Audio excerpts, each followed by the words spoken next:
ஆங்கில வழி கல்விக்கான பாடப்புத்தகங்களை விநியோகம் செய்வதில் தாமதம் ஏற்பட்டுள்ளதாக பெற்றோர்கள் புகார் தெரிவித்துள்ளனர். நடப்பு கல்வியாண்டுக்கான வகுப்புகள் ஜூன் 1ஆம் தேதி முதல் தொடங்கப்பட்டு நடைபெற்று வருகிறது. இதில் ஆங்கில வழி கல்வியில் 9, 10, 11, 12 ஆகிய 4 வகுப்புகளுக்கான பாடப்புத்தகங்கள் விநியோகம் செய்வதில் தாமதம் ஏற்பட்டுள்ளதாக புகார் எழுந்துள்ளது. பாடநூல் கழகத்திலிருந்து அச்சிடப்பட்ட புத்தகங்கள் வரவில்லை என்பதால் தாமதம் ஏற்பட்டுள்ளதாக பள்ளி நிர்வாகம் தெரிவித்துள்ளது.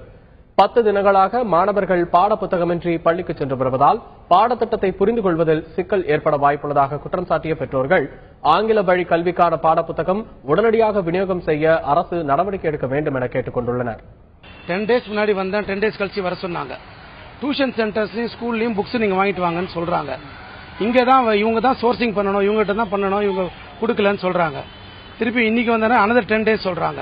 ஸ்கூல்ஸ்ல கேட்டேன்னா இவங்க தான் எங்களுக்கு கொடுத்தாதான் நான் உங்களுக்கு கொடுப்போம், இந்த வாட்டி லேட் ஆகுது, நீங்களே போய் வாங்கிக்கோங்க அப்படின்னு சொல்றாங்க. மார்க்கெட்லி இட் இஸ் நாட் அவைலபிள்.